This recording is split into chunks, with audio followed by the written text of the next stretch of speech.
Only girl you need to be worried about is your own.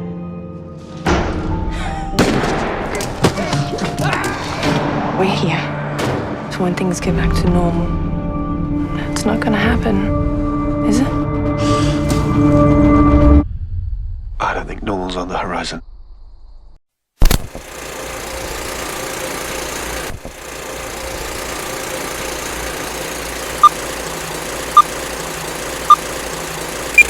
Please subscribe to our channel. Halloween may be behind us, but horror movies have no limit on enjoyment. As one of the most prolific and profitable subgenres in cinema, audiences are always in the mood for some spooky scaries. There's a horror movie for anyone and everyone. To get you started, we've tracked down 10 must-see horror titles currently available to stream on Netflix. Number 10. The Conference. Work sucks, but luckily The Conference doesn't.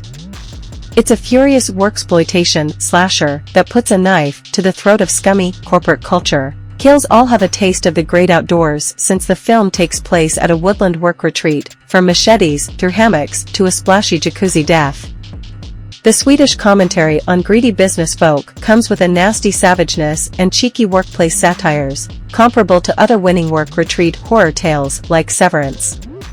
Number 9. The Pope's Exorcist.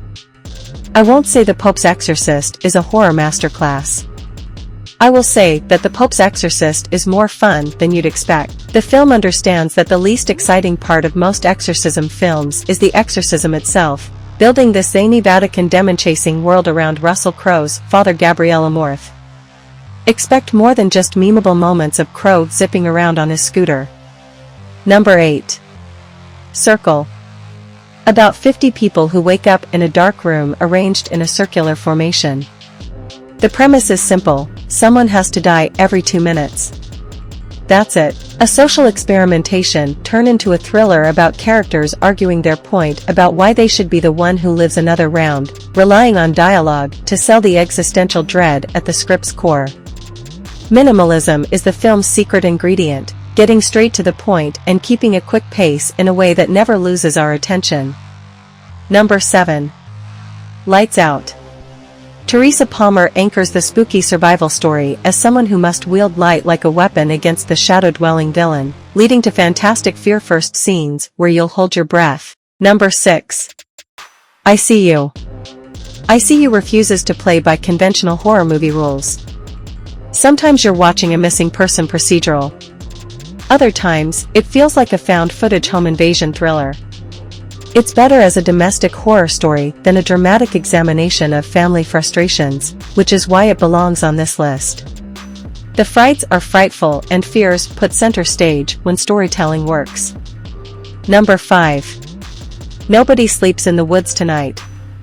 Addicted to technology, a group of teens attends a rehabilitation camp in the forest, but a sinister force there intends to take them offline forever.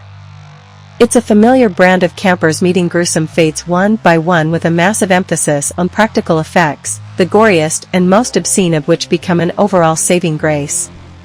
Number 4. The Block Island Sound. You can expect psychological horror, eco-horror, aquatic horror, even possession horror as Block Island community members try to understand the unexplainable events washing upon their shores. The Block Island Sound weaponizes the idea of siren songs, toys with out-of-body nightmares, and mixes a spoonful of grief into the batter as storytelling churns like a storm that won't pass. Number 3. Before I Wake. It's the Mike Flanagan movie that gets talked about the least, in my experience, yet deserves the world. Flanagan does what he does best, tell a powerfully emotional story using fear, family, and creatures. Jacob Tremblay plays an adopted child who's terrified of falling asleep because of a ghoulish figure known as the Canker Man. Butterflies and fantasy worlds don't detail the scariest horror experience, as Flanagan leans on childhood imaginations that turn traumatic memories into inescapable boogeymen. Number 2. There's Someone Inside Your House. It's another film about teenagers getting sliced and diced by a masked killer, but it's stylish and fierce enough to carve its own path. Situational misdirects keep audiences guessing who could be guilty of mass murder as characters point fingers while blood runneth everywhere from church confessional booths to aflame corn mazes. Number 1. Cargo.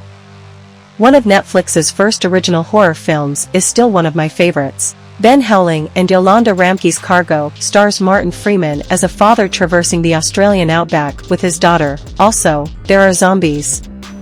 Child subplots in horror are a tricky formula to crack that Cargo gets right, as the fears of protective parents translate into a hearty zombie experience. So that's 10 best horror movies on Netflix right now. I hope you like this video.